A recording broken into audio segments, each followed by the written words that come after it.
how do we nurture our children with the challenges of the world around us today? And I'm going to divide that into 3 age groups: 0 to 7, 7 to 14, and 14 to 21. Because Ali ibn Abi Talib radiyallahu anhu, it's reported that he said, play with them until they're 7, teach them until they're 14, and befriend. So play with them for 7 years, teach them for 7 years, and befriend them for the next 7 years. And this statement of Ali ibn Abi Talib was actually the way in which the Prophet's companions used to raise their children. But at each of these age groups, there's unique challenges that we have today. So I'm going to start with 0 to 7. What are the challenges that we have today with making children under 7, from birth to 7, making them love Islam and love the Quran and have an attachment to it? What are our biggest challenges, 0 to 7? What do you guys think? I'm not going to ask any rhetorical questions. So any questions is a real question. So what do you guys think? What are the biggest challenges? Technology? Yes? Parents? Yes. What else?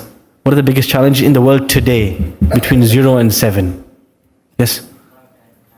Sorry? Barakah in time. We don't feel like we don't have time with our kids. What else? Sorry? Sorry? Clearer? Okay, it's clearer.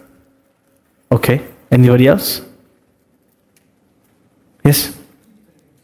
Digital games, technology? What about primary school? Anything they're teaching in primary school, is that a challenge for us today? It wasn't a challenge 10 years ago, right? It's a new challenge. Yeah, there's a particular month of the year, and our children come home with some new ideas. Yeah? Okay. What about friends? Are friends a big challenge at that age, between 0 and 7? No? Okay, what about the economy? What happens when gas and electric prices have gone up? How does that affect the family? When you have really young children, how does that affect the family?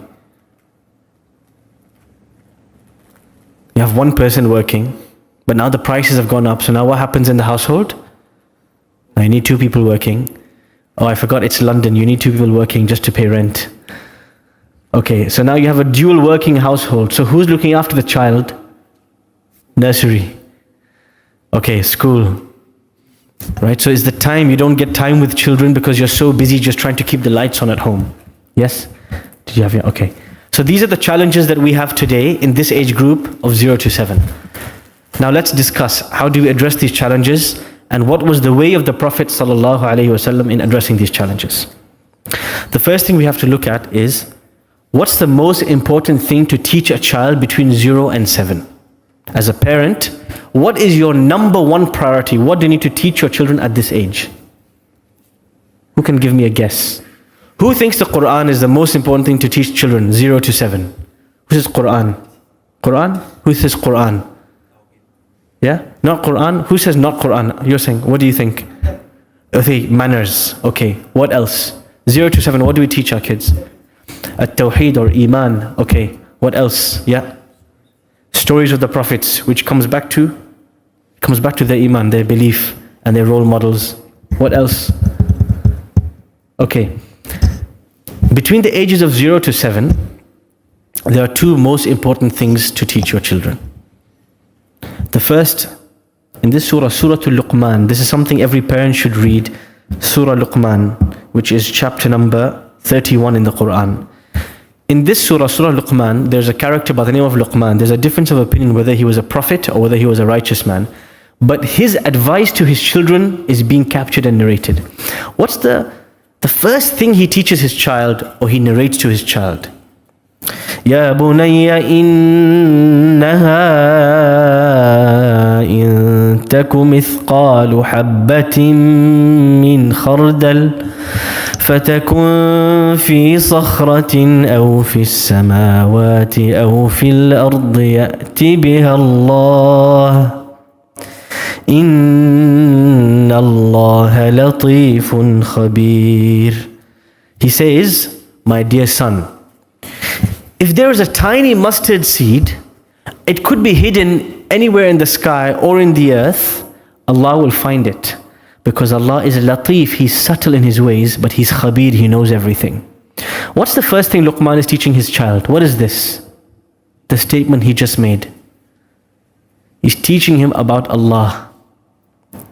Now, what do parents usually do between the ages of 0 and 7? You have a challenge. If you have boys, you have high energy children bouncing up and down the house. I have 2 boys. I can tell you, I understand the problem.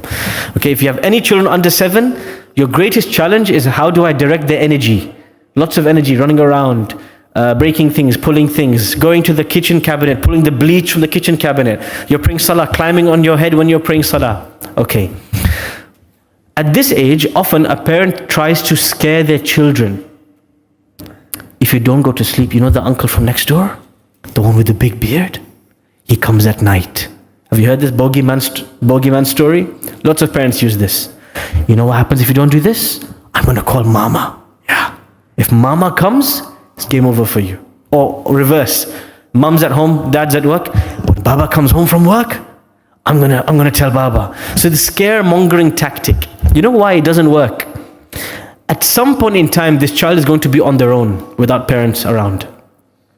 When a child is on their own, who do you want them to be scared of? The parent or Allah? The greatest thing a parent can teach their child between 0 to 7 is to connect them and make them understand who is Allah. Let them love Allah. Let them fear Allah. Let them understand Allah is watching them. If you have done that, you have sorted out 50% of your problems for the rest of your life.